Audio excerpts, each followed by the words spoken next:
Langham Place, London in the 30s. Norfolk society gathers at All Souls Church to celebrate the marriage of Hilary Andrews and Victor Haggard. Leading the three cheers is Norfolk surgeon Athelstan Blaxland. The unofficial wedding photographer filming the ceremony is the eldest of the Blaxland boys, Christopher. I suppose you would call them society weddings, I don't know really. But my mother's three nieces all married within 8 months.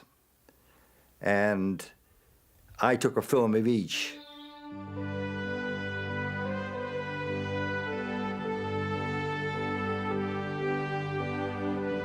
Two more weddings in the family followed. When Bobby Andrews married Jack Woolsey, the reception was held in the Blaxland Garden at St Catherine's Close, Norwich.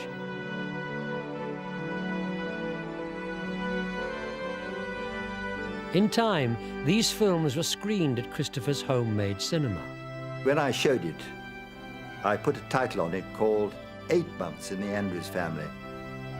I also added on to the film shots of their children, which raised an eyebrow or two when the whole film was still called 8 Months in the Andrews Family.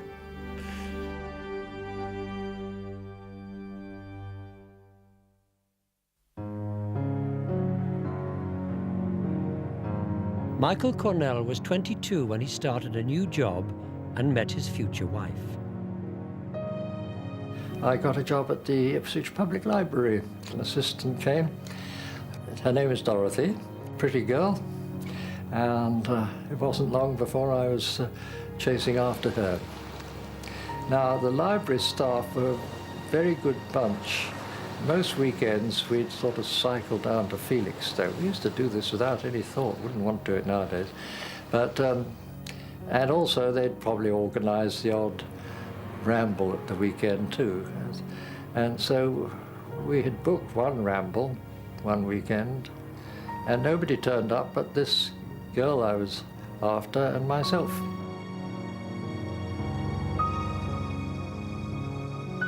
And we went for a walk, and that's how we started the great romance. One used to carve hearts on the bark of trees and things like that. Yes, yes, I did. And I wrote in the sand, and I think I just wrote the usual thing, Michael loved Dorothy, or some words to that effect.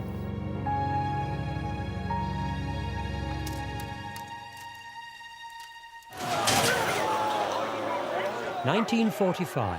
The war is over, and once a week Norfolk farmer Henry Woods and his best pal Bob Smith spend an evening greyhound racing, followed by a fish and chip supper.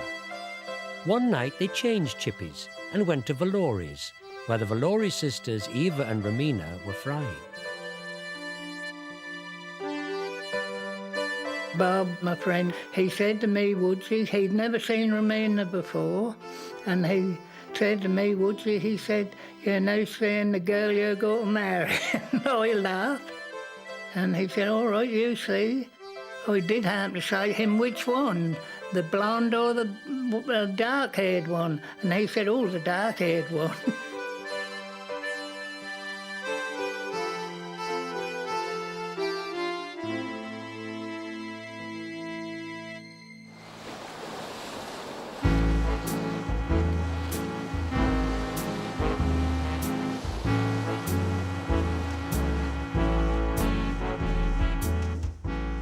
Frinton-on-Sea in the 30s.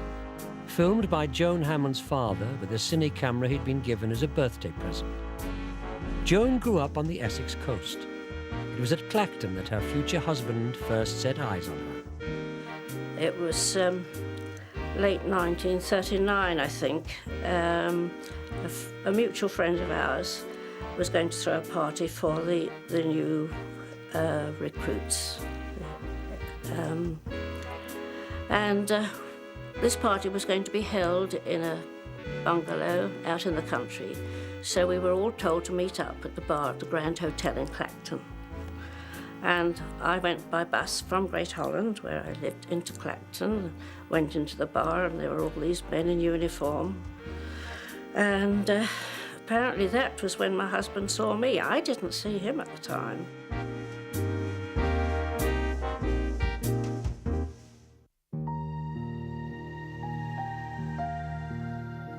Every family has its stories. One told in the Jones family is how Harold Jones met and married Kathleen Keane. My father apparently took a shine to my aunt, and she said, well, actually I'm taken, but I've got a very nice sister, which is how they met.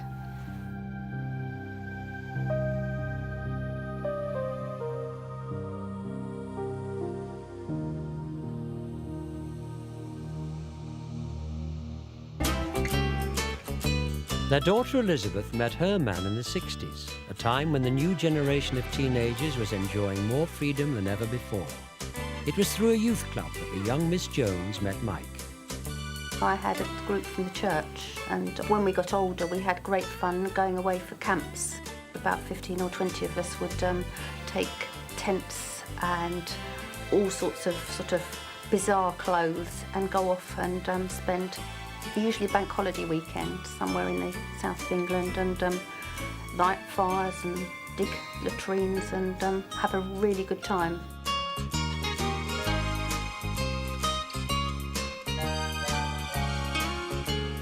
That's me.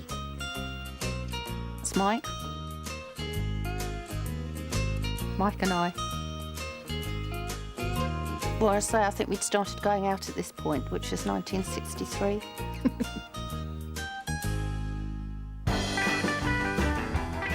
The backyard of the Rossbottoms house, 1962. Trying out the new Standard 8 camera are brothers John and Mike Rossbottom and their girlfriends, cousins Julie and Val. Val was a student nurse when she met Mike over tea. I went to Auntie Ruth's and Uncle Billy's for Sunday tea this particular evening. And when I got there, there was one seat left in the lounge, and that was on the settee next to Michael. I remember I had a relatively short but very straight black skirt on and a close-fitting jumper.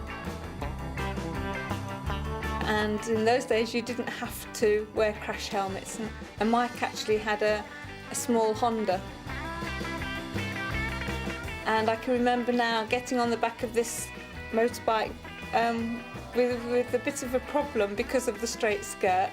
And every time we stopped at traffic lights, I was trying to pull it down a bit, but you know, not at all easy.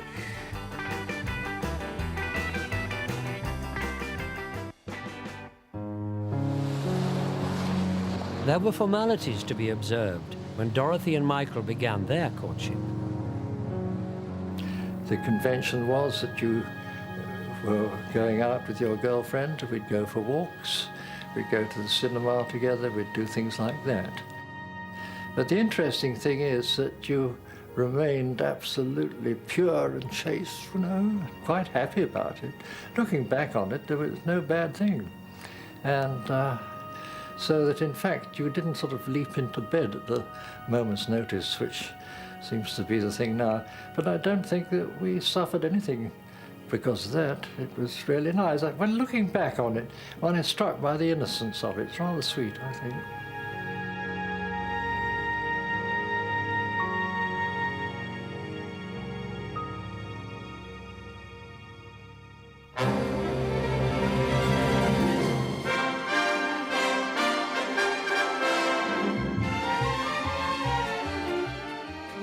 One occasion, my fiancé then, he said he was afraid he would have to bring his rifle with him because he wasn't allowed to let it out of his sight, and he'd got to go and change the guard in the middle of the show. So I met him, and he'd got this huge rifle called Ermintrude, and we clattered our way into the cinema, into our seats, and Ermintrude was a bit in the way, really. And then in the middle of the show, he had to clatter his way out again with Ermintrude and army boots and all, and tell the attendant that he'd be back. And after about 20 minutes or so, back he came with Ermintrude. 30 years on, and the Pictures is still the place to take your girl. I remember going to the Odeon with him, and he took me to see some film about the mummy, and I didn't like that at all. Valerie was not too keen on the pictures. I used to like all my horror pictures, but she didn't like horror pictures. But when we came out, it was raining, and I think we were waiting at the bus stop, and we had a kiss under the umbrella while we were waiting for the bus. That was quite a long time ago, but quite pleasantly remembered. I did get my own back some years later. I took him to see a film called Helga, which was one of the very first Swedish films that were allowed through without censorship, and it was all about the birth of a baby, and he was duly sick.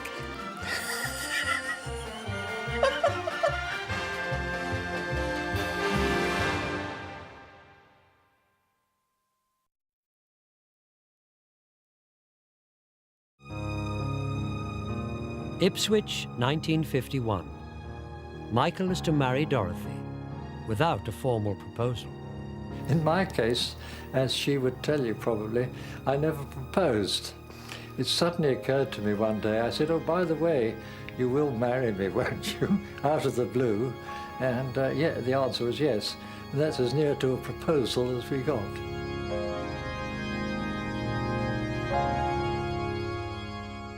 Oh, it was quite casual, really. My husband said to me, we might as well get engaged.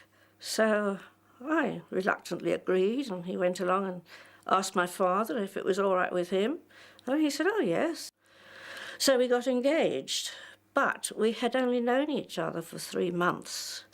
So I sort of chickened out a bit. So I said, well, we're not going to get married until you get your commission, which we didn't.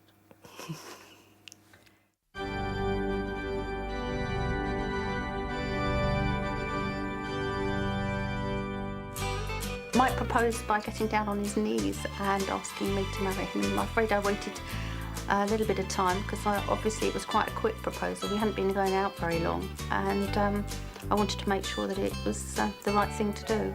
But then we got engaged about 2 years after we'd met, and then married a year after that.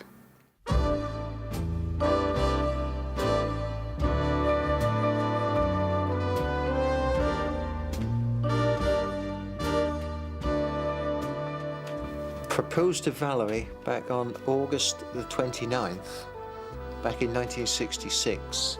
We were on holiday at Butlins at Skegness, and that particular night we went to the Gaiety Theatre, and while they were playing I Want to Get You on a Slow Boat to China, I asked Valerie, would you like to become engaged?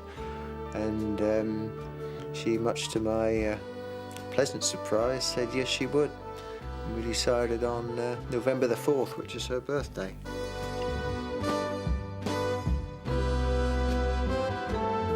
It's amazing how ignorant people were about things to do with sex and so forth. My father was really a bit shy on that sort of thing, and Mother was probably a little bit, didn't want to touch on it much, so whatever one learnt, one picked up probably from books. My mother thought sex was an overrated pastime. Sorry, folks. That's what she told me. Oh dear. My dad said absolutely nothing. And my mum, bless her, I remember her giving me a book to read and saying, if there's anything you want to know, let me know. But I knew she really didn't want me to ask anything, but most of what we learnt from each other at school, and human biology was on the agenda in those days, so that was okay.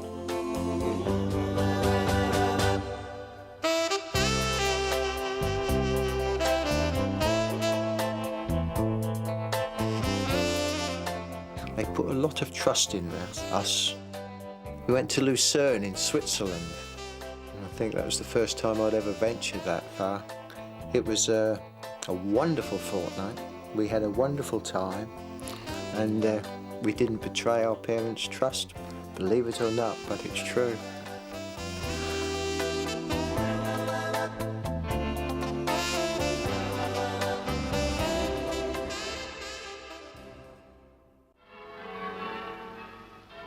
On 12th of November 1949, at a Catholic church, I forget where the blinker was now. St George's, I think, is the name of the church.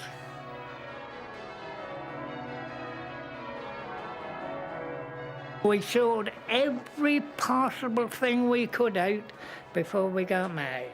The last thing she said to me was, she said, I hope you won't go in the pub, she said, and knock me about or anything like that. I said, my dear, you don't want to worry about that. I said, if we're going to do the things we now said we're going to do, I said, there won't be any money for going in the pub. And I said, I'll promise you tonight that I'll never go in a pub without you with me.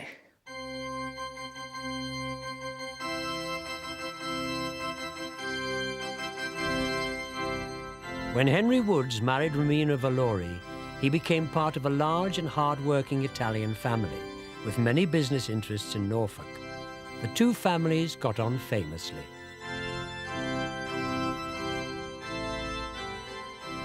The war is over, but rationing is still in force and petrol in short supply. 108 guests were brought by bus to Henry and Romina's reception at the White Horse Brundle in Norfolk. Romina organised the wedding cake. How damn hard we had a job getting the knife into the trimmings. Providing the wedding banquet in post-war Norfolk wasn't going to be easy. Although the Valori family were in the ice cream business, they still needed a large quantity of raw materials, which is where the black market and an uncle with a dairy herd came in useful. I better not tell you how that was done. I don't think. Yeah, well, anyhow, I asked my uncle, I think I was my brother-in-law Jane, who said he'd wanted about 3 or 4 gallons of milk for the ice cream. My uncle said I could help myself, and I went and got a pint out each churn, because we were sending away about 200 gallons of dye then, which was 20 churns, because that was, nearly per cream. But everybody at the wedding who had the ice cream said they never tasted anything like it.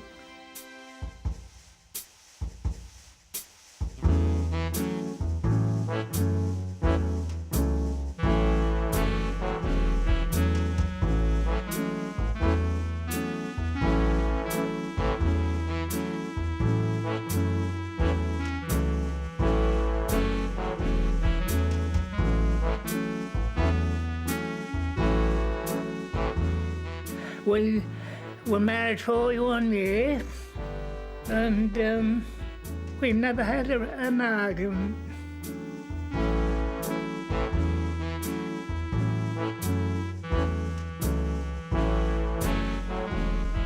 Well, it was at a time, the beginning of the war and during the war, where we used to have quite a few hit-and-run planes over. And during the wedding, they were machine gunning along the front where the gun emplacements were, which wasn't very nice. We hired a car for our honeymoon, and petrol was getting short at that time, so we weren't allowed very many petrol coupons to have with the car. So my husband, who was still on the ACAC site, used to go round all the empty jerry cans with a jam jar and get the last few drains of petrol out so that we could have a little bit more for our car. Leave was very difficult to get, and I think really we were lucky to get 10 days for our honeymoon.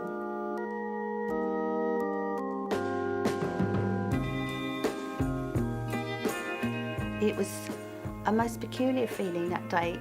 The day seemed to go so fast that it was as if somebody else was doing it for me. My father was awful for trying to be everywhere early, so he obviously left in plenty of time to get to the church on the time he should have done. And I'm not sure who was reassuring who that day.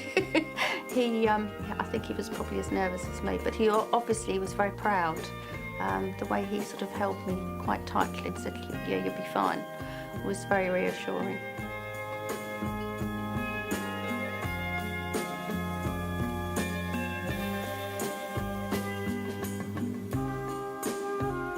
The mid-60s, and despite its reputation as a liberal decade, young couples were still choosing to follow tradition up the aisle. I don't think living together in the 60s was an option with a lot of people because, like in my mother and father's days when it was strictly strict about that was totally out of the question, in our days it wasn't the done thing. And I don't think, I know my parents, I'm pretty sure Valerie's parents would have frowned upon it. I personally, I wouldn't have liked to live together. That's the way I felt, you know. I would rather have got married, and I'm glad we did.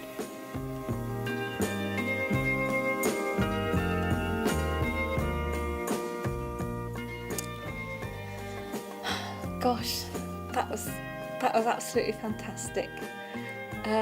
It was most girls' dreams that they were going to find the right man and get married. My bride, she looked radiant. Beautiful she looked. I still look at the photographs. I still look at her in the same light today, honestly. Yes, she looked beautiful. And the sunshine on us both, it was wonderful. I can remember Michael turning around in those dark glasses and grinning all over his face. Yeah, it was absolutely fantastic. We met, we married, we had a boy and a girl, and we've lived life happily ever after, so wouldn't want to change anything.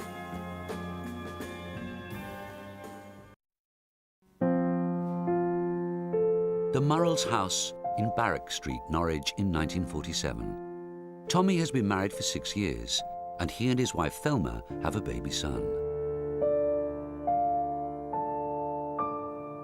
As well as the film made by Thelma's father, the Hope's family photos have been safely preserved, some dating back to wartime. Headscarf. Thelma is sharing memories with her son Keith. Very smart. Memories of early days when his father Tommy was a young soldier. It was taken in his own hometown. Cooper in He Fife. probably had that done for his mum. Tommy, a Scot, was stationed in Norwich when he met Thelma as she cycled home from work in the blackout. I think there was an accident or something at the corner of the road, and we just met talking there. And because that was blackout, we went together for weeks and weeks, and then before we see each other in daylight, really. And because my face in them days was covered in freckles, I think he got the shock of his life.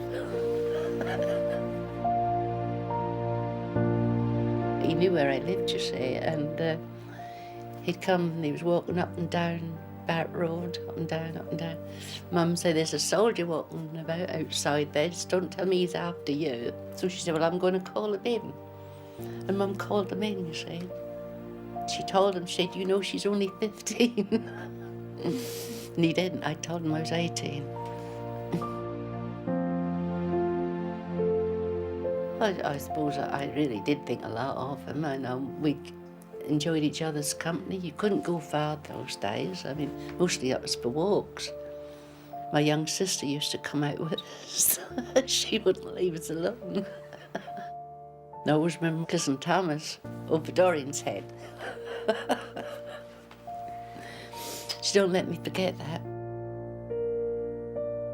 Well, that one I think was the outfit I wore for my wedding. Oh, right.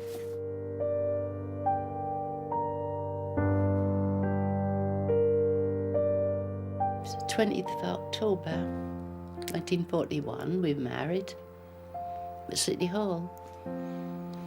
And he was sent away by the December. Yeah, so we wouldn't get along.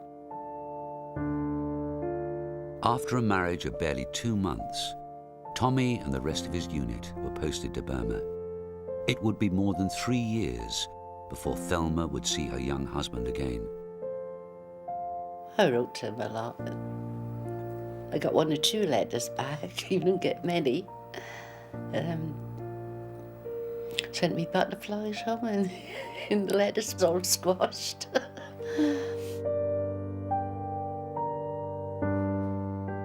They were beautiful, mind you.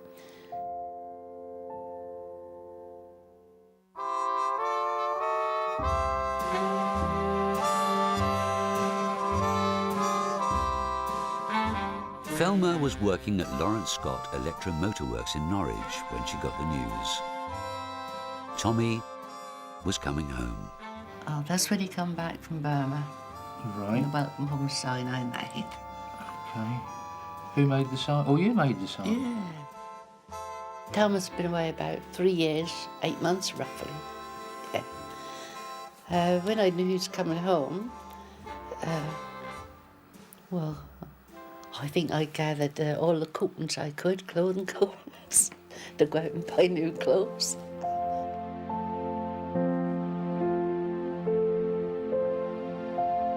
He came home late at night. We didn't think he was coming. I remember running downstairs to meet him. It didn't seem as if he'd been away 5 minutes when we met. Yeah, Tommy. I just loved him from the beginning.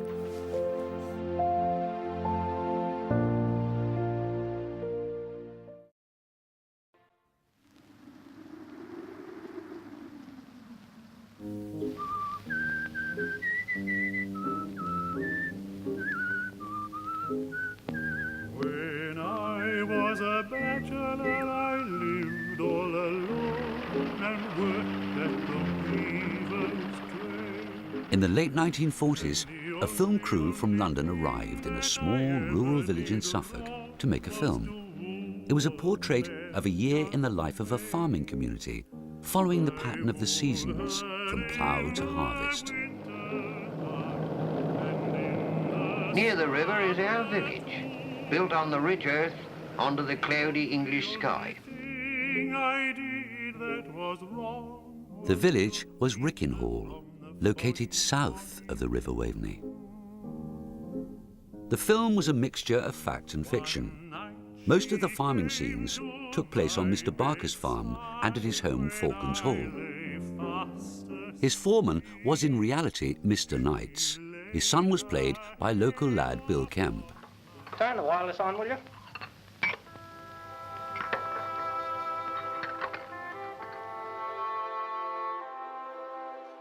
Called the Goodwaddies in the film, brothers Cyril and Alec Perry ran the local garage used as another location. But the strangest filming experience was to be undergone by a young farm worker and his girl. For a few evening hours, the village comes to life, and Billy Stiff meets his fiancée at the fish and chip shop. I did have various girlfriends, but Jane was the first real one that I really stuck to and kept going out with.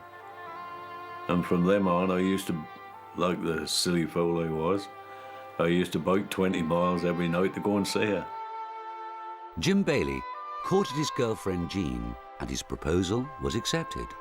What's your Billy? Hello, Brian. They were married at Jean's home village in June 1948.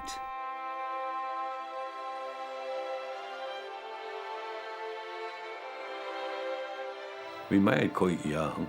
I mean, I was barely 20 and Jean was barely 18. A good friend of hers offered her that dress when she knew we was getting married and said, would you like it, you know, to borrow it to get married in, which was very kind of her.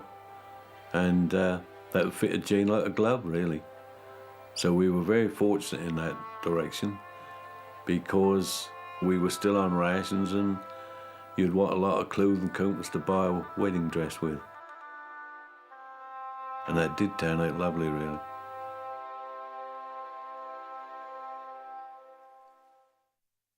Spring, and a wedding in the village.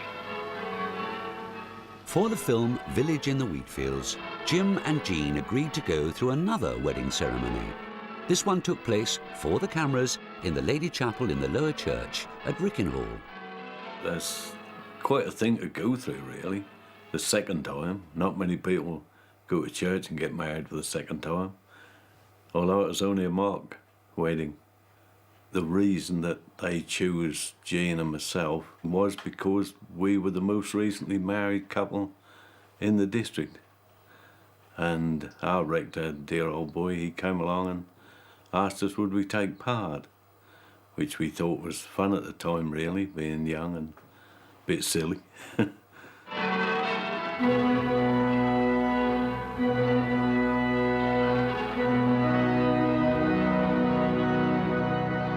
So, a year later, for the second time, Jean walked up the aisle to marry Jim. But on this occasion, she wasn't feeling too well. Jean was actually having a baby at the time. You know, at the mock wedding, that is, I hasten to add. Yes. No comparison, really, is there not, you know, not from the real thing to the mock-up one.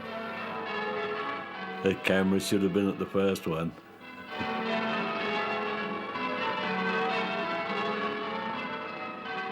I've been married now 54 years.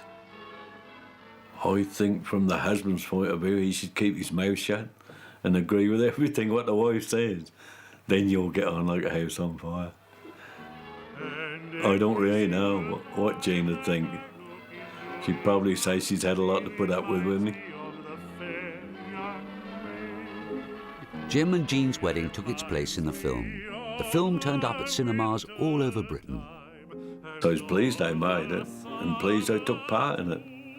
That's something for probably my great-grandchildren to look at later on in life. Say that stupid old man on that tractor, look.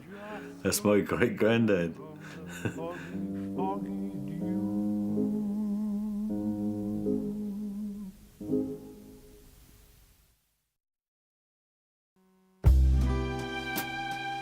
This is Peter and Bill Moss, the doctor's boys from Ipswich. But the boys are growing up and meeting girls. By 1948, Peter Moss had made his career choice. He chose the army and, aged 19, went to the Royal Military Academy in Surrey, Sandhurst. It was while on leave that Peter met the girl he was destined to marry. I came home on leave from Sandhurst, and my mother said to me, right, we're off to Walsingham, pilgrimage to Walsingham the next day. There isn't any room in the car, because I got it full, so you can go on the bus. And when I got to Walsingham, I saw my mother, who had 4 females with her. It was my sister and 3 other females, one of whom was Ursula, you see. And then after I discovered that Ursula was staying with my parents during the week, I think the real thing was that she was available.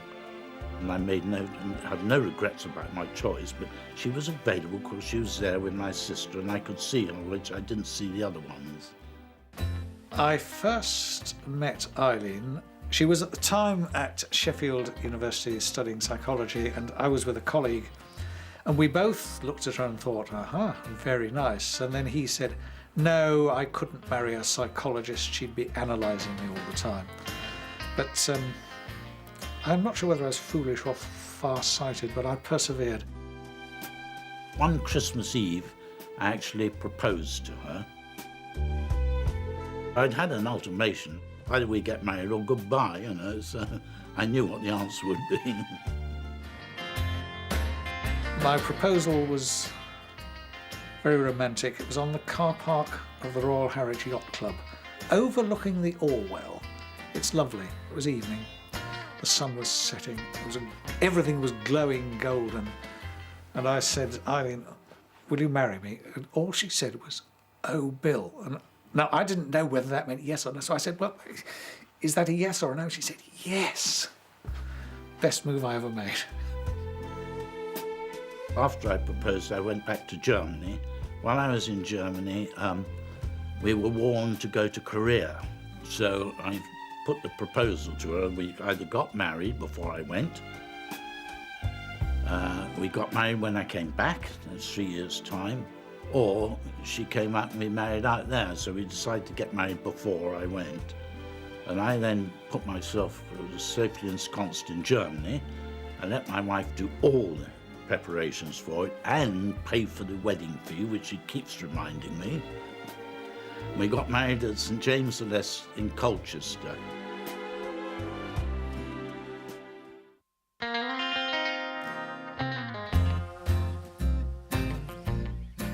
Looking at the film afterwards is something where my children fall about laughing when they see it. They do most of the film. Because I come out of the church, standing with my wife, waiting for photographs. The first thing I do is take a cigarette out. Try and hide it behind my back when they take the photographs, not very successfully. I can't really remember most of the things which were in the film, but I'm very pleased we've got them. It was touch and go whether we actually saved them. They were on the verge of being thrown out.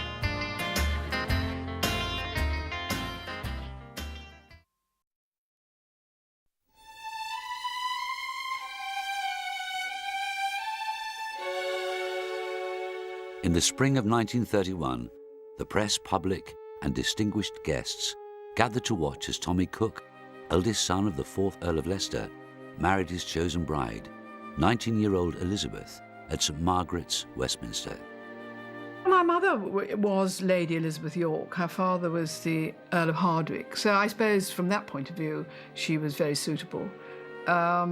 I mean, she wasn't an heiress or anything like that, but no, she's wonderful, and he just fell in love. I don't think he ever looked at anybody else. My father met my mother age 14, I think at St Moritz. They were skiing and fell in love. And there's a lovely story he told my aunt. He said, look, I really feel I can't ask Elizabeth to marry me because she hasn't come out yet, she's not met anybody, and I'll wait, you know, I think it's unfair on her. And so I think only about the second dance they went to, he suddenly saw my mother being taken out by the, I think he wasn't the Duke of Westminster then, but he became the Duke of Westminster, into the conservatory with his arm round her. And my father was so amazed, frightfully jealous. The minute she came out of the conservatory, he rushed up and asked her to marry him. And of course she said yes. The young couple spent their honeymoon at a villa belonging to family friends, overlooking Lake Maggiore in northern Italy. Tommy was still keen on film. This tender picture of the happy couple is the result. I hadn't ever seen the film of their honeymoon until quite recently, and it was absolutely incredible.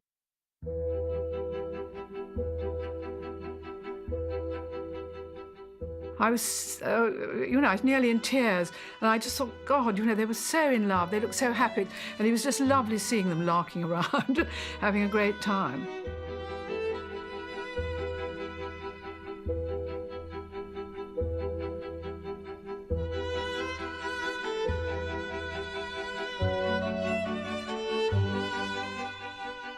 Anne was in her 20s when she met the man she was to marry. He was Colin Tennant, a member of the glamorous social circle that surrounded Princess Margaret. It wasn't what Lord Leicester first hoped for in a husband for his eldest daughter.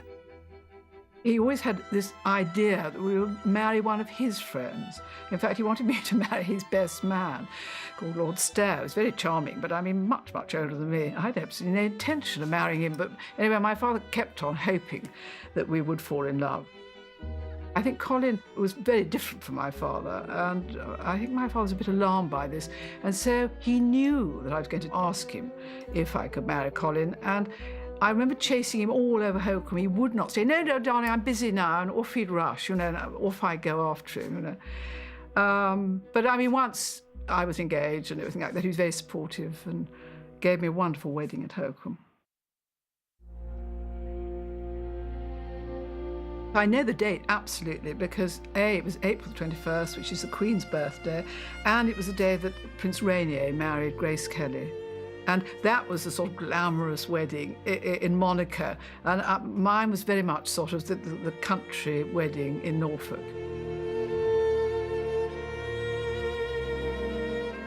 Like any bride, Anne was anxious to wear the right dress. Her choice was Norman Hartnell, the same designer who made gowns for Queen Elizabeth for her wedding and coronation.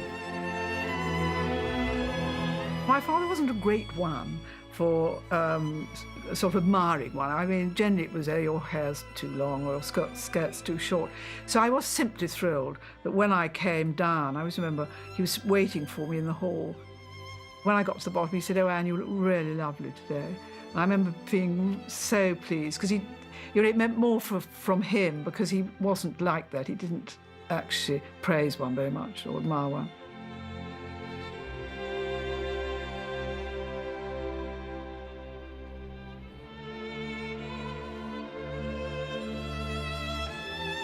There were more than 700 guests at the wedding, among them members of the royal family. Queen Elizabeth came, the Queen Mother, because she was my parents' great friend. And then Princess Margaret came rather crossly because she never liked any of the members of her set getting married. And Colin was a great friend. And I think she rather got dressed down. I mean, afterwards, Colin, I said, God, do you see what Princess Margaret was wearing? She was looking rather like a nurse. She had a sort of white sort of cap on and a navy blue coat. She did come, but she didn't look all that happy.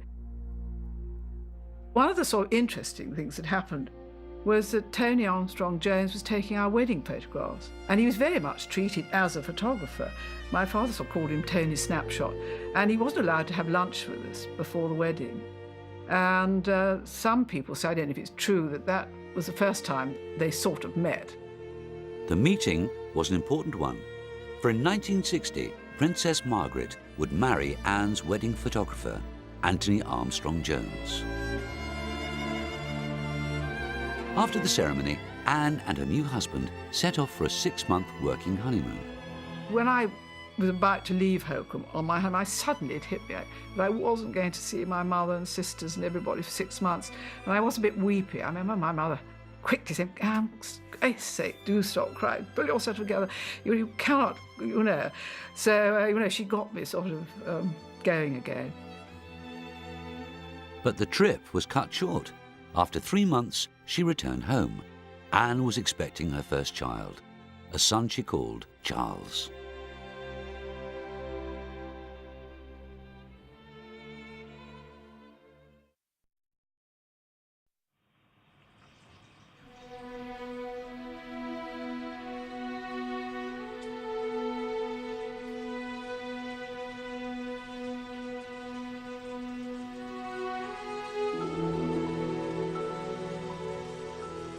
It's 1946. The war is barely over, and John Cann is marrying Veronica. John Cann was a keen filmmaker, but as he was the groom on this occasion, the film was shot by a professional. More than 50 years on, his son from Cambridge is able to watch as his father marries his mother. So, signing the register out in the open for the sake of the film, really.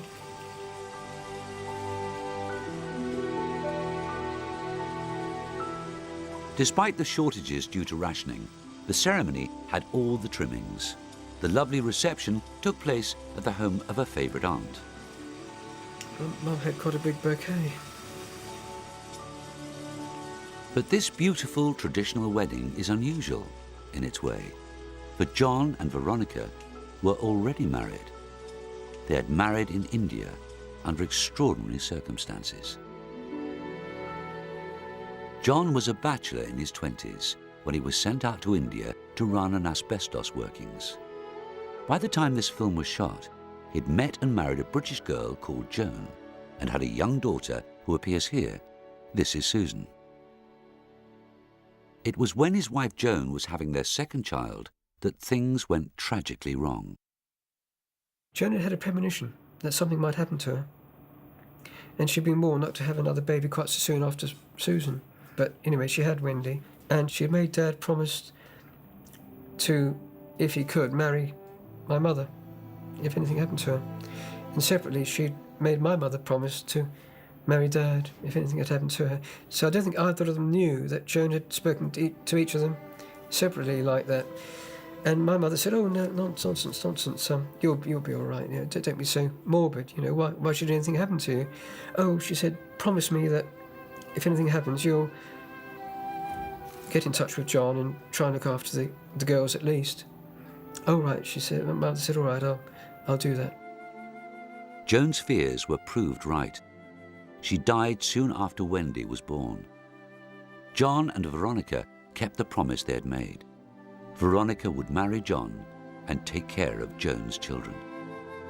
Him and my mother had a civil ceremony to get married out there in a hurry. They literally grabbed a couple of policemen off the street to act as witnesses.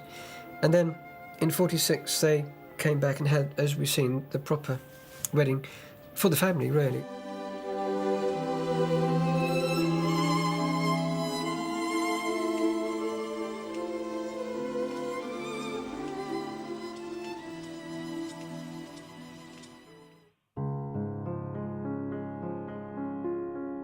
They were legally married, but the couple were anxious to return home to England with the girls to formalise their relationship with family and friends.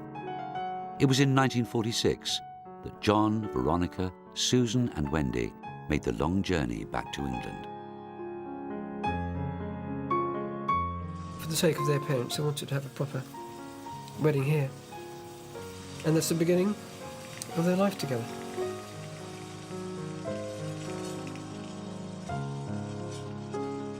As their first child together, John was filmed at great length by his proud parents.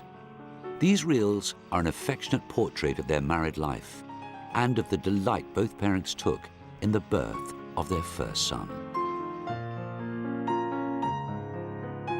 His father's job took the family all over the world.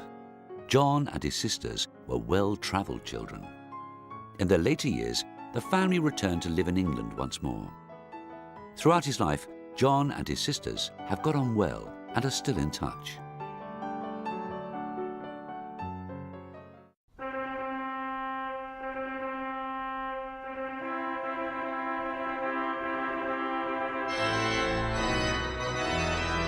Through the 1950s and 60s, a local filmmaker recorded many of the wedding ceremonies that took place in the church at Potton in Bedfordshire. It was an important social record, and the collection of films were donated to the Potton History Society. The man who made them was George Randall. Oh, that's the man who did the films. There he is. He did all the films. Nearly half a century later, 4 of those brides and their grooms are gathered at the local hotel to watch the films and remember that important day in church.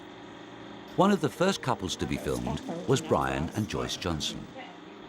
Friends and relations arrived at St Mary's on a snowy day in 1956. Joyce and Brian's wedding was on a grand scale. Their romance had begun at a Salvation Army meeting. I suppose one look, and that was it. Smitten. And then it went on from there. Trips out on the bus, we used to sit beside each other and hold hands. I mean, obviously, courting them days was far different it is now, you know. To get a kiss off a girl them days, I mean, you thought that was luxury. You didn't wash your lips for a week. Alan and Joan Baxter haven't seen the film of their wedding since it was made in 1959. There we go. There we go, mate. Yeah. They had met as teenagers when they hung around with a group of friends in Potton Square. But one day, everything changed.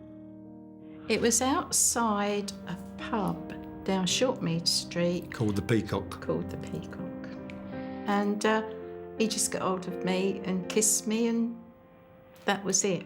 Our heart melted. That was the time I thought, yeah, I really do like him. As a scout leader, David had a guard of honour when he married Janet in 1960. Their first meeting took place at a dance. It was a New Year's Eve party of the Young Conservatives. I got up to dance, and when I got back to my seat, who should be sitting there but David? So I politely said to him, "You're sitting in my seat." He said, "Yes, I know I am." And I sort of looked at him. He said, "Well, if you want the seat, sit on my lap," which is what I did. And we've been together ever since. when I met David, I knew he was the one. I just fell in love with him, and that was it.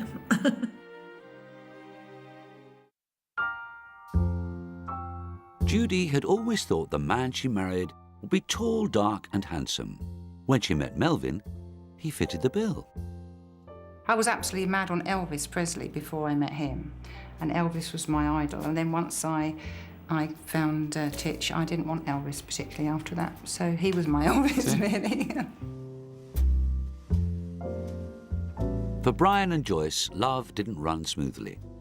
In the beginning, Joyce's father wasn't certain that Brian was the right man for his daughter. Joyce's father had made a success of his business as a mobile salesman. He was well respected in the area. I suppose, really, he was classed as locally as a wealthy man. Me coming from a working background, I suppose at that stage, he didn't think I was probably good enough for his daughter. I must admit, she was a good catch. We saw in the papers where they'd got sales sort of thing of engagement rings, wedding rings type thing. And we went up on the train, all excited. So we got engaged on King's Cross Station. Celebrated, I think, with a cup of coffee each. Joyce's father accepted the couple's plans and financed the wedding. It was a day to remember for Joyce. I was very happy that day. I remember, though, that I forgot to take my veil off my head and to show myself properly, you know. I knew my life was going to be hard, but we loved each other. After a 5-year courtship, Joan and Alan finally named the day. I knew what sort of dress I wanted, and there was a shop up the high street called Eve Brown's, and there was this dress in the window with a mandarin collar, and that was just what I wanted, and I think it was about £16. I stood there and, you know, then the music strikes up, of course, you know, here comes the bride. And I just kind of glanced slightly and I saw her coming. I'm like, you know, wow. And that's just what I thought, you know. I thought, yeah, well, it's nice. Janet had accepted David's proposal in a Biggleswade cinema, and they were married on April the 2nd. The date was important. If you were married before, I believe it was the 4th of April, the man could claim tax allowance for his wife for the whole of that tax year. And in fact, we had about £30 back, which enabled us to buy ourselves a really grand radio. And that's what we did with the money. For the Endersbys, the date of their wedding was also significant. Saturday, the 30th of July, 1966. It was World Cup Day, but we didn't realise this. Seconds ticking away.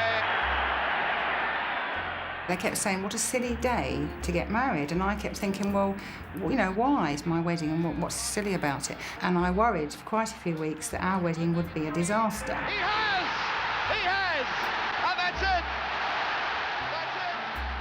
The men were disappearing and... A lot of times to the toilets, which was up the road to see the glimpses on the television. And they were going to the car park, had radios in the cars, and some had them sort of in the room under the tables. So, you know, in the end, what did you say? We were kind to them because we did delay the speeches for the extra time. A good result on the end, yes.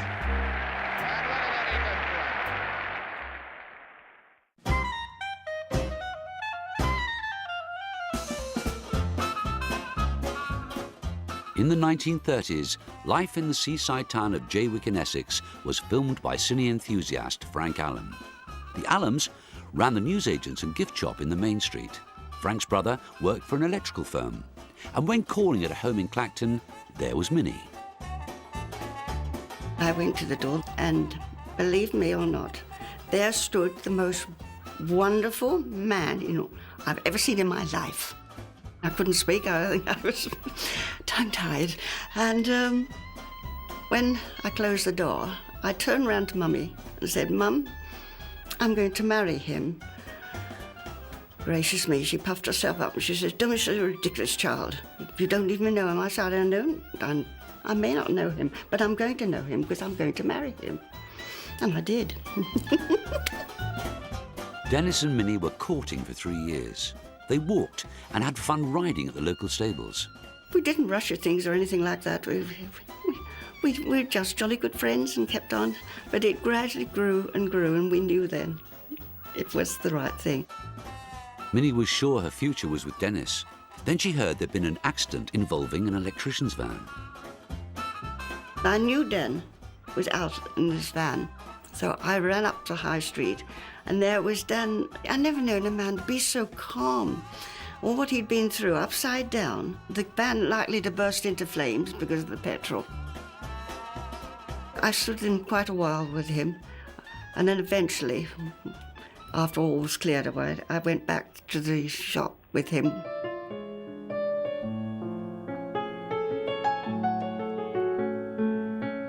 When Minnie accepted Dennis's proposal of marriage, the couple went up to London to choose the ring.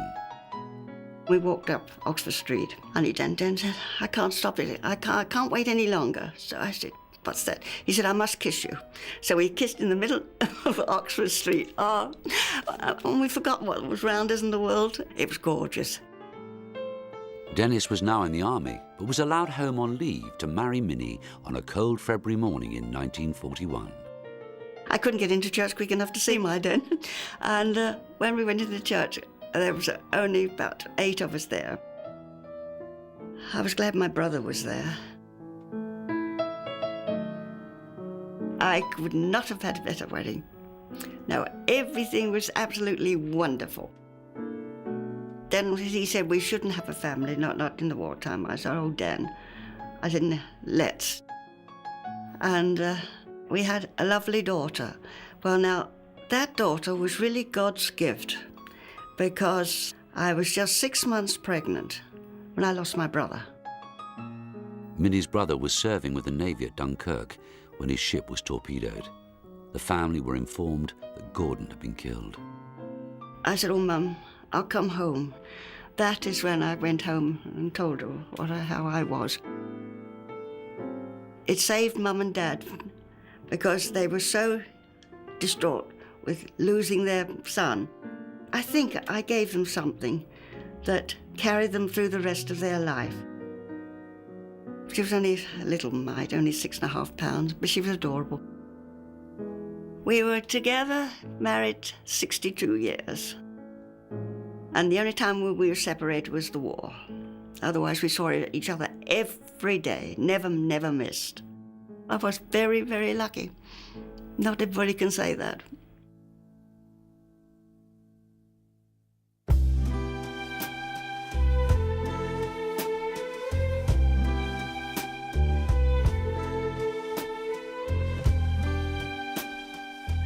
These are the senior pupils from the Peggy Hale School of Dancing enjoying a day at the seaside in Great Yarmouth in the 1960s. These teenagers were all regulars at the ballroom classes, and some had discovered that the dance hall at Kettering in Northamptonshire was also the ballroom of romance. Everybody wanted to dance. It was the way that you met people. Girls wanted to go to dancing to meet boys. Boys wanted to go to dances to meet girls. It was a social asset. If you couldn't dance, you were getting left out. John was one of the teachers at the school, but he was also married to its director, Peggy Hale. Their own love story started with dancing. Peggy's love of ballet had begun in childhood, and she grew up knowing that she wanted to make dancing her life. She was teaching ballet at the Reg Sibyl Dance School in Kettering when her career was interrupted by war. So Peggy took her knowledge of dance and entertainment with her when she joined the 12th Group Fighter Command. Peggy had joined the WAFs. Her trade was a plotter. She worked underground, plotting German bombers coming in and British fighters going up. She was working underground when she was on duty and producing shows and dancing in them when she was off duty. It was a morale booster, really. When they had a show on, it was attended by RAF personnel, WAFs, ground staff, pilots. They came from different camps because everybody had heard about it. It was quite famous, actually, amongst the RAF personnel. While Peggy was serving with the WAFs, John had been selected for the army. He was already a capable dancer, but while waiting to join his regiment in 1944, he picked up a piece of kit that wasn't regulation. I was going round the billet and I saw a book on a table. This is the one. I saw the title, Ballroom Dancing. So I picked it up, leafed through it, and suddenly realised that I might have thought I was a good dancer, but when I read this, I realised I didn't know anything at all about it. So I took it with me, put it in my kit bag, and away I went. John's unit was stationed at a university campus in Burma that had been requisitioned for the army headquarters. On the site of one of the abandoned tennis courts, they built a bamboo hut to act as a temporary bar, sergeant's mess, and dance hall. When the dance hall wasn't being used, I would take the book, dance by myself on this tarpaulin, pretending I got a girl in my arms. And if the hall was being used, I used to go out onto the other tennis court and dance in the dark by myself. Dancing in the dark. That really was how I carried on with my dancing career. I was mad keen, I was addicted. Nothing I could do about it.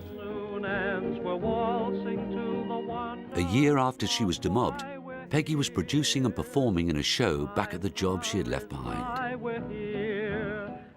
It was 1949 when one of her pupils took his camera to the band balcony of Central Hall and filmed Peggy dancing.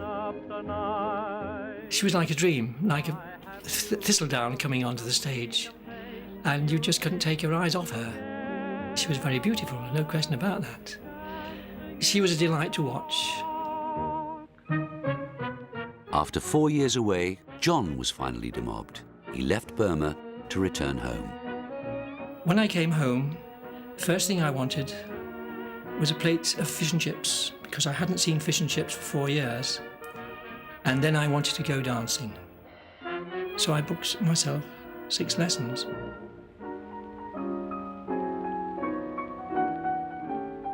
I heard the footsteps of somebody coming towards me, and the voice said, "Mr. Drake?" And I said, "Yes." By that time, my throat was dry and my legs had gone to jelly because there was this vision in front of me. And it was Peggy Hale.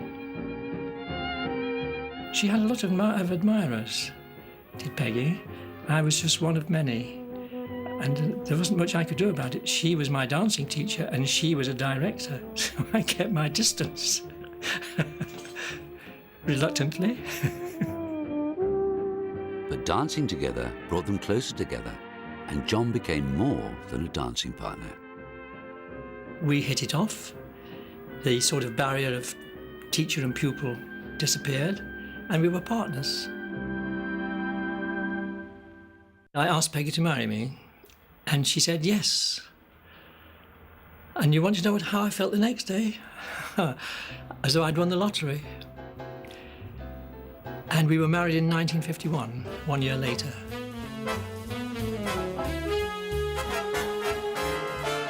For the next 30 years, John combined his job as a bank manager with dancing with Peggy in his time off. By the 1950s, Peggy was running her own school. And when John passed his teaching qualifications, he was able to join her. It was a successful combination. The school was very well known to the point where if you mentioned Peggy Hale in the town, you were mentioned dancing. They were synonymous. It was just crowded out. For more than 30 years, hundreds of children and teenagers learned to dance at the Peggy Hale School. But after a lifetime of dancing, Peggy and John retired. and the school finally closed in the 1980s. We had 14 wonderful years of retirement. Wonderful years. We did all the usual things, cruises here, cruises there, Grosvenor House, Waldorf, all that sort of jazz. And then Peggy had a stroke. She's still with me, and frankly, that's all that matters, nothing else. All our memories are good memories.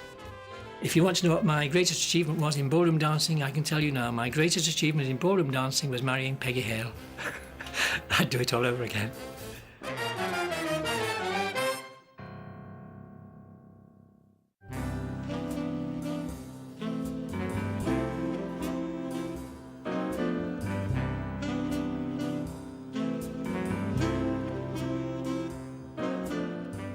It's 1943, and despite the war, the Dunn family and guests are leaving their home in Holly Road, Northampton, to attend their daughter's wedding.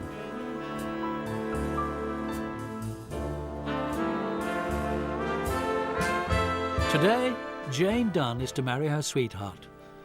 Jane was just 17 when Norman made his feelings clear across the factory floor at Sexton and Everard's, shoe manufacturers. Norman was up that end of the room, and I was down this end, and he used to sing. Over the top of the noise because his machine made a bit of a noise, and he used to sing sort of love songs to me up the corridor and keep giving me the wink and all this. He was 6'1.5". I remember him telling me that.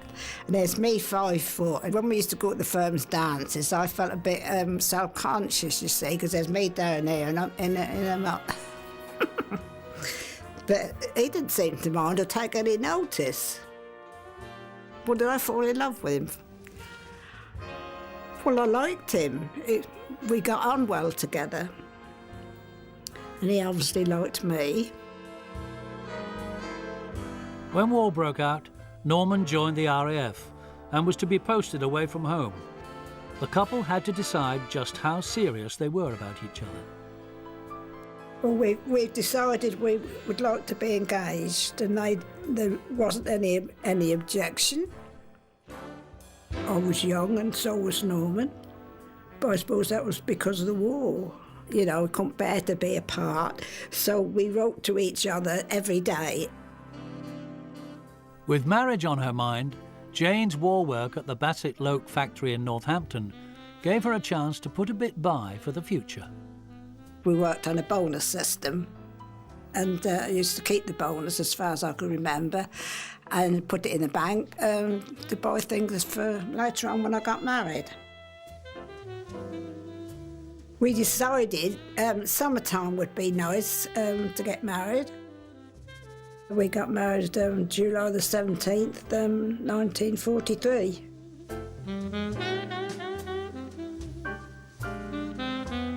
Norman was given a week's leave from his duties as a weapons instructor to attend his wedding. And despite the strict rationing now in force, Jane's family and relations all clubbed together to give her the wedding she wanted. We pooled the coupons to have enough to go and get the material for my cousin Elsie to make the wedding dress. It was white and it had little sprays of lilies of the valley on. And then a headdress that stood up a bit, but it just still come up to Norman's shoulder.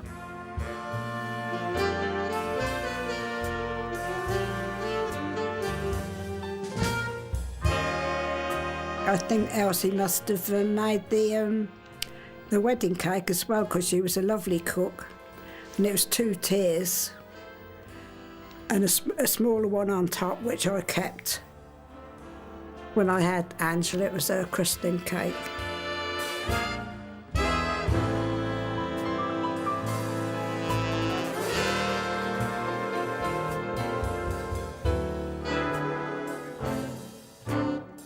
We didn't have a honeymoon. We could have gone across the road to the hotel there, but anyway, we didn't. And we stayed at home. I suppose he would have gone somewhere if I'd have said yes, but I was all let up and nervous. Through the early years of her married life, Jane lived with her parents. Her daughter, Angela, was nearly 4 when the couple finally got a place of their own. When we first moved to this bungalow, and we got our furniture in and that, he sat one side of the fireplace and I sat the other, and he said, I suppose this is how it will be when we retire, or when I retire. Little dreaming that he was going to die before. Norman was just 47 when, after 26 years together, their plans for the future came to nothing.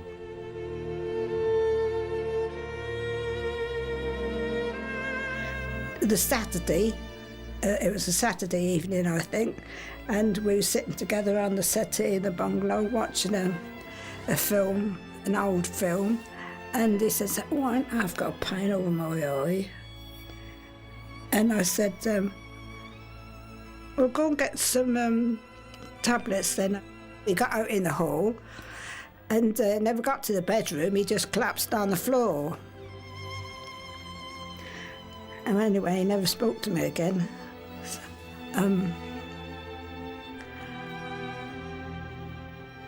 So he never got to sit in the armchair in the bungalow when he retired.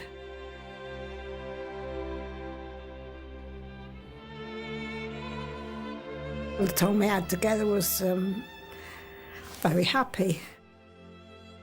I should think of this film as a tribute to Norman and our married life together.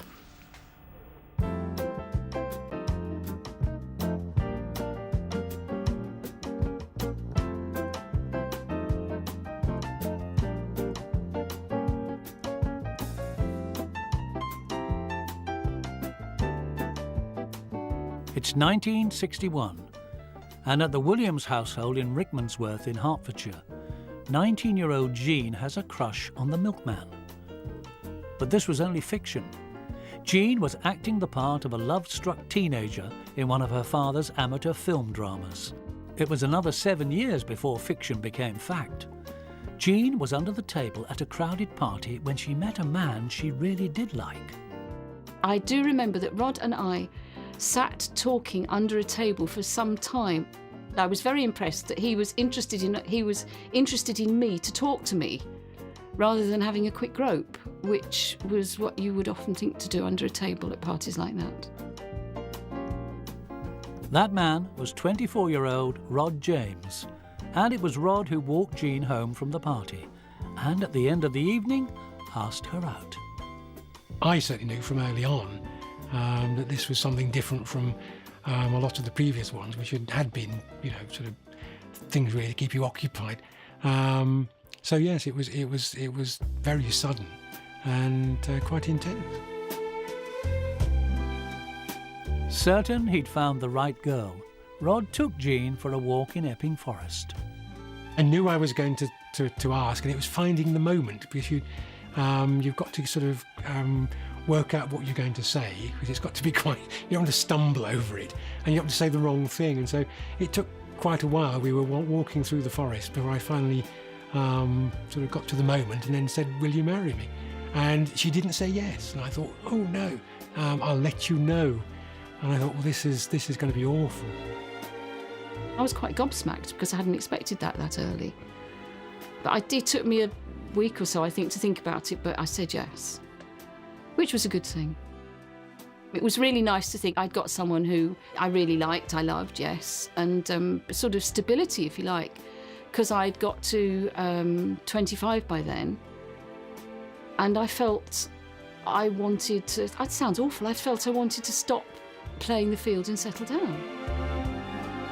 You just think, well, I think I'm in love, and I think I want to spend the rest of my life with this person. But how can you tell? You can't. You shut your eyes and jump, really. With his daughter due at the church in less than an hour, Francis Williams grabbed some shots of Jean's last-minute preparations for her big day. It had all happened in rather a rush. We met on February the 3rd, 1968. We got engaged in April April the 3rd, 1968, and we got married on September the 7th the same year, which was very quick. I think one or two people thought that I was getting married because I was pregnant, but I was very glad to say that I wasn't.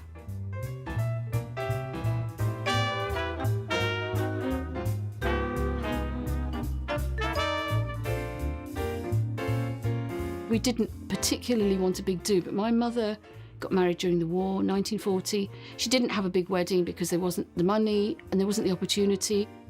And she wanted me to have a big wedding, and they paid, and we had a big wedding. It was their wedding, really, that we were the participants in.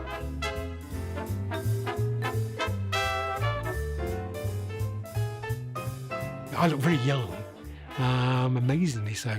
And there's an awful bit of hair dangling down on my forehead, which I wish I could have stapled up, and that's quite embarrassing.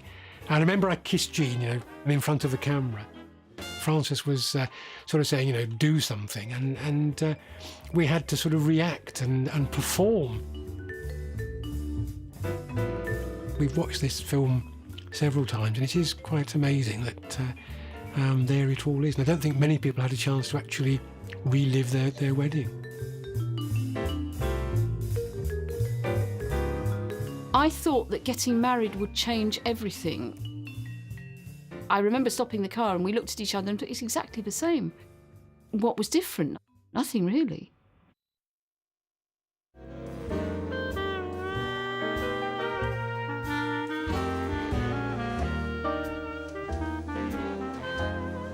It's Saturday, the 24th of July, 1954, and Fletton Church in Peterborough is poised for a wedding.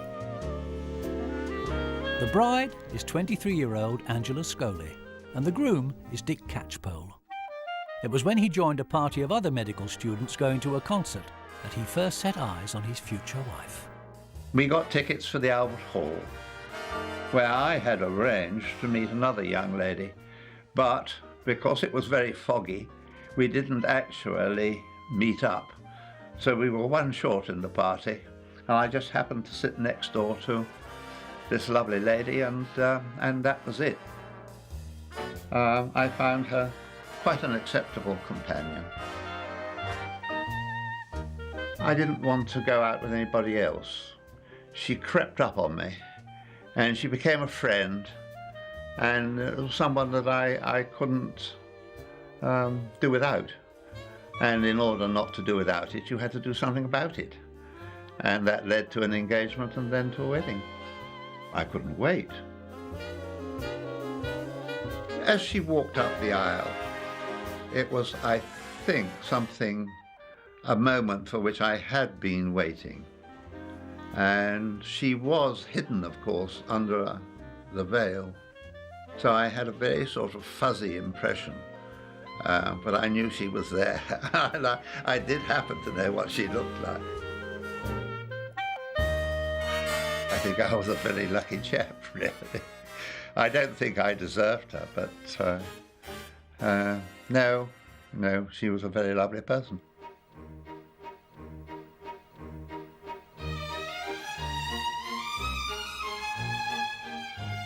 After the marriage ceremony, the reception was held in the garden of Angela's home in Peterborough. It was a big wedding. Mother-in-law took over the wedding plans, and she was a very good organizer. She thoroughly enjoyed doing it. And father-in-law was very quiet, a lovely man, and he paid the bills, and mother-in-law went to town. I had very little to do with the wedding. I had to turn up, and that was about it.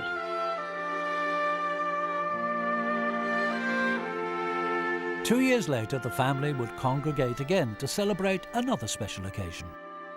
They were gathered at St. Peter's Church, Oundle, for a christening. Dick and Angela had a baby girl, a rarity in a family dominated by sons. When Nicola was born, the sister at the hospital delivered the unexpected announcement to the new father. I just couldn't believe my ears. It's what I wanted above all things, but I couldn't believe it. So I said, "What?" She says, "You have a daughter." I said, "I can't." And she said, "Well, you have." I said, "Are you sure?" She says, Mr. Catchpole, I have been a sister in the midwifery for 30 years, and if you don't think I know the difference, then you've got another thing coming. I said, well, would you please go back and just check? And she says, no, I know you have a daughter. So I was absolutely aghast. Couldn't wait to get over and have a look at this miracle. There was more than one baby in the Catchpole household. The other new arrival was a puppy called Primrose. We wanted a pug. So the weekend that Nicola was due home, I turned up with the pug just as Angela arrived with the baby. And they literally went through the front door at the same time. And they became great, great friends. And Primrose wouldn't leave Nicky. They were inseparable.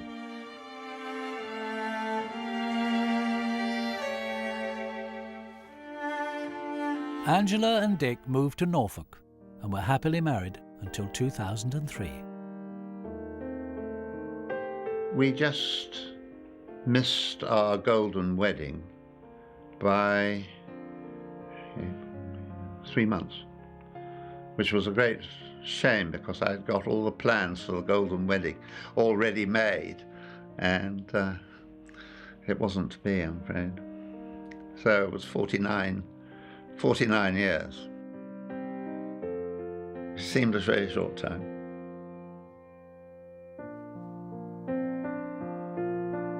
I think I realise now how much I did adore her.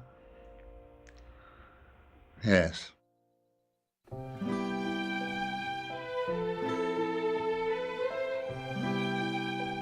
Oh my God. Look at that wallpaper. I'd totally forgotten about the wallpaper. There's my poor old dressing table, which had been hand painted. My God, the bride's boudoir. Oh, look at that. The girls will die when they see it. On June 26, 1971, Beccles' girl, Christine Cracknell, married young businessman Keith Gregory. 36 years later, the couple are watching the film made of their big day. Christine was a well-known model and TV hostess in East Anglia, which is how Keith came to notice her. Well, I saw Christine on the television with David Hamilton on Try for 10. And I thought she had a lovely pair of legs. And for the first time in my life, I took the initiative and I actually wrote her a little letter. And that was the beginning. Well, Keith wrote to me to start with, and he asked me if I would be in a boat brochure because he was just starting out doing boats for a big public company, and he wanted me to do a boat brochure. Actually, I think it was an excuse. I think it was just an excuse for a date. The first date was dinner at a smart local restaurant. I can remember she was wearing a very nice mauvey catsuit type of outfit. And I think I put my one and only best suit on with my coloured flowered tie. And I put my contact lenses in. Just to make it a real sort of romantic evening, yeah. And we fell in love, absolutely fell in love, in a big way. I wasn't looking for a permanent relationship at the time. I was having really far too much fun. But when I met Keith, I knew that I was going to marry him, and I think that he knew he was going to marry me, and I think we knew that on the first date. In those days, parental approval was a prerequisite. And when I said to Christine's dad, he said, well, you must be bloody mad. Words to that effect. Did I know what I was taking on? My father said, you're mad, she's trouble. You don't want to marry her, you look like a nice boy, don't do it. Which I suppose, leading the kind of life I'd led is fair enough, really. On the 26th of June 1971, Keith and Christine were to be married at St Margaret's Church, Beccles in Suffolk. At 2:30 in the afternoon, Christine's father, Ken, escorted his only daughter down the aisle. I enjoyed the coming back more than the going up, because they always play that bum bum bum bum bum bum bum bum bum, and I felt quite good at that point, because as we walked back, you thought, that's nice.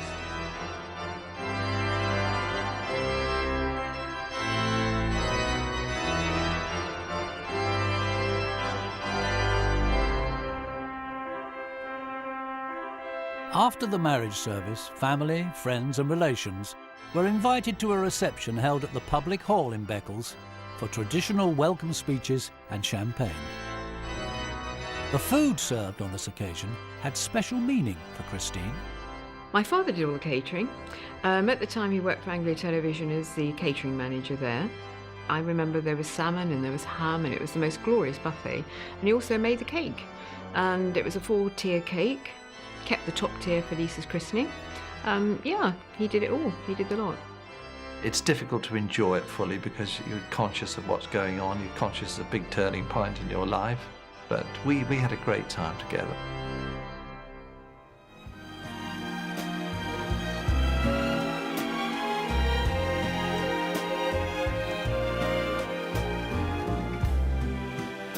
If anything, I felt it was over a bit too quickly. And when I got out of my wedding dress, I thought, is that all there is? You know, having planned this wedding and chosen this dress and, you know, looked forward to this day, I'm now taking this dress off. I shall never put this dress on again. And quite suddenly it all seemed quite sad. I loved the idea of being married. I loved the idea of getting married, but when I was actually doing the domestic chores, it certainly wasn't as wonderful as I thought it was.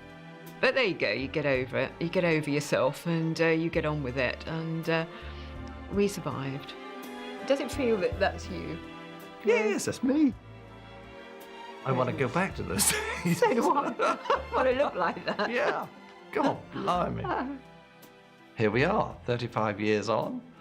And I think it was a great move, yeah. We've been good for one another.